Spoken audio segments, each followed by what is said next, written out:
नमस्कार दोस्तों, आज के इस वीडियो में बात करेंगे पाई कॉइन के बारे में। यानी पाई कॉइन की प्राइस है वो क्यों गिर रही है और अभी बाइनेंस पर लिस्ट होगा या नहीं होगा, इसके बारे में भी हम इस वीडियो में थोड़ी बहुत चर्चा करेंगे।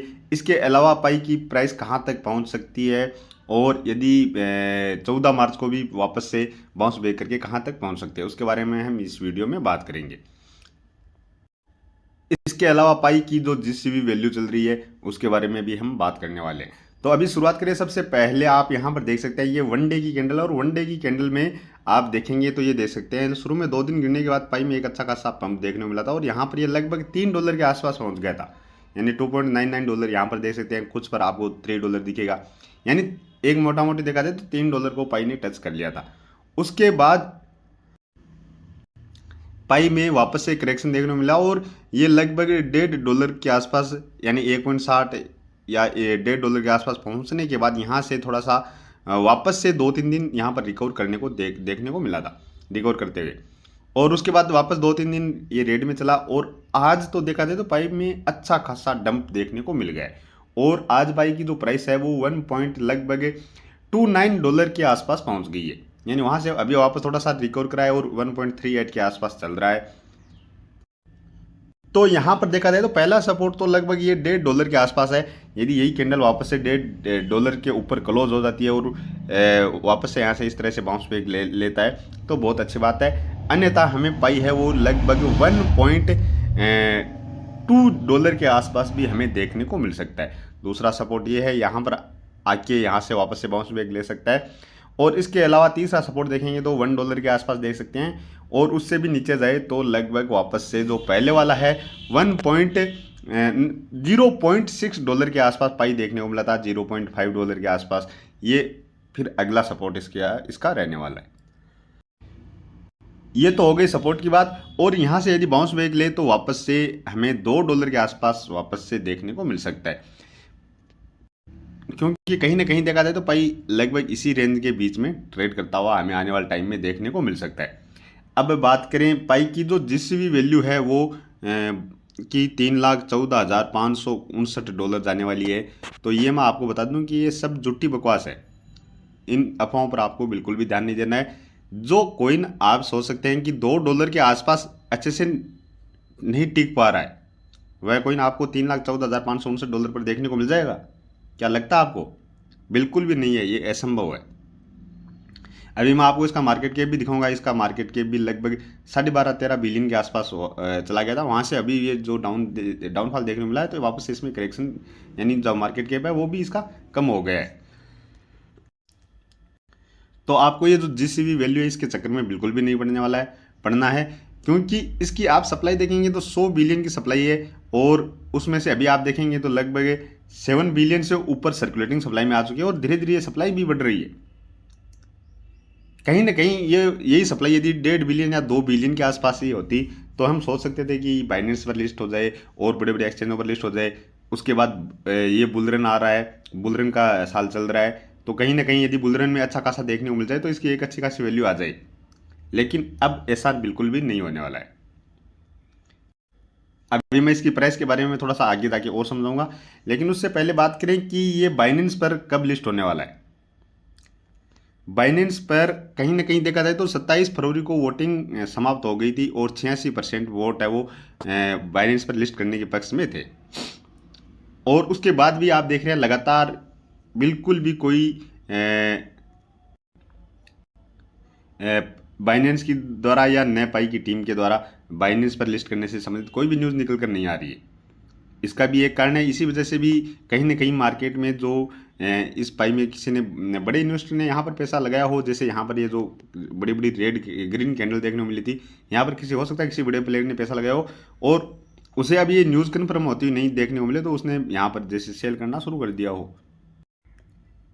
और बाइनेंस भी आप सोच सकते हैं कि सबसे बड़ा एक्सचेंज है, वो बिल्कुल ये सोचेंगे कि पाई की सारी चीज़ें पाई की ही मान ली जाए। बिल्कुल ऐसा नहीं करने वाला है, क्योंकि पाई चाहता है कि वो उनके साथ पहले केवाईबी करे। अब केवाईबी में भी क्या पता पाई की क्या शर्तें हों और वो शर्तें बाइनेंस को मंजूर हो या नहीं हो।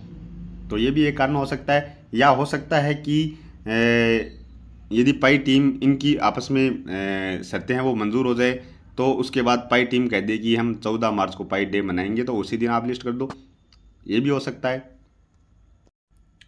तो ये बड़े लोगों का गेम है, बड़े लोग ही इसमें गेम खेलते हैं। अब इसके बारे में हम सभी छोटे इन्वेस्टर, हम सभी को इसके बारे में ये ज़्यादा पता होता नहीं है, क्योंकि बड़े बड़े लोग वो चाहते हैं, उस जो अपना चाहते हैं उसी हिसाब से करते हैं। कहीं ना कहीं बाइनेंस के मन में ये भी हो कि इसकी प्राइस अभी $2 के आसपास चल रही थी, और सर्कुलेटिंग सप्लाई भी काफ़ी थी, मार्केट के भी 12-13 बिलियन के आसपास पहुंच गया था। तो बाइनेंस ने सोचा हो कि यहाँ लिस्ट करेंगे तो कहीं ना कहीं हमें भी इतना ज़्यादा वॉल्यूम नहीं मिलेगा, और हो सकता है कि हमारे जो इन्वेस्टर हैं वो यहाँ पर हाई प्राइस में यहाँ पर ट्रेप हो जाए।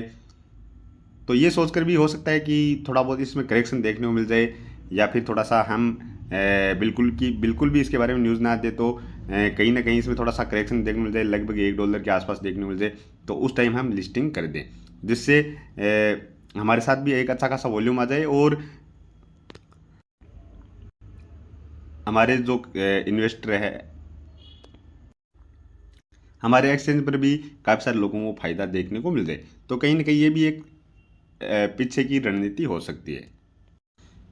तो अभी आप कोइन मार्केट कैप पर आएंगे तो यहाँ पर आप देख सकते हैं ये इसकी पाई की 11 की रैंक नज़र आ रही है, और मार्केट कैप है वो लगभग 13 बिलियन के आसपास ही था, वहाँ से गिरकर अभी 9.98 बिलियन का आ गया है, यानी लगभग 10 बिलियन के करीब इसमें मार्केट कैप है डॉलर में।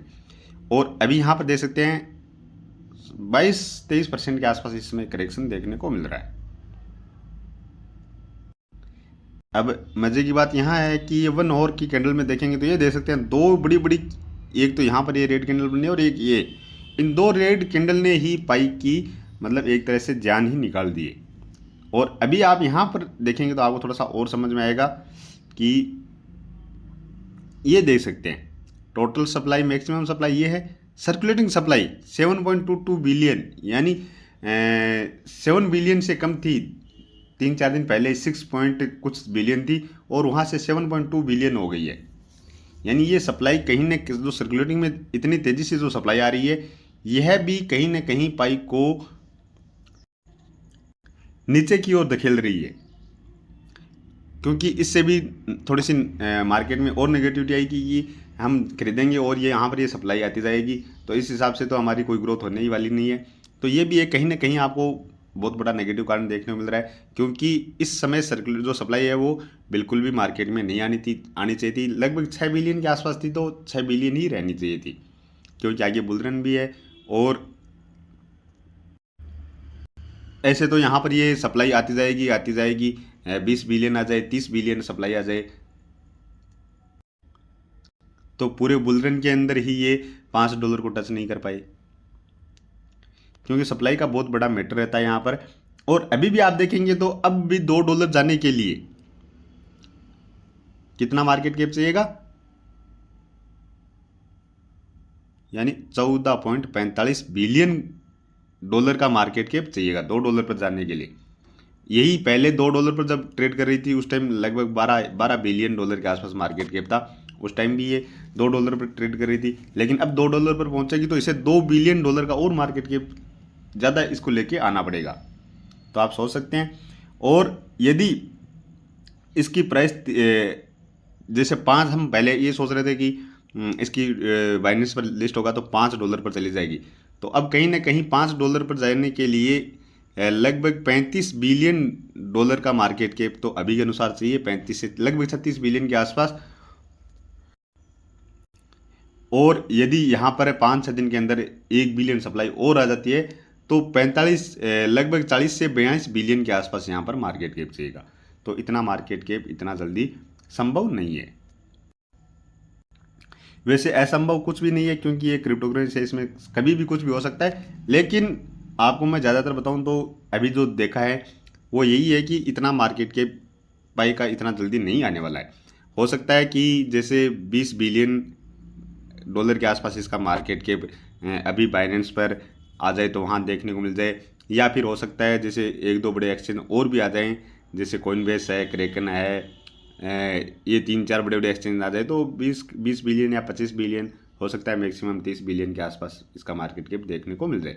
यदि 30 बिलियन पहुंच जाता है तो कहीं ना कहीं हमें एक ठीक ठाक वैल्यू इस समय वापस से मिल जाती है।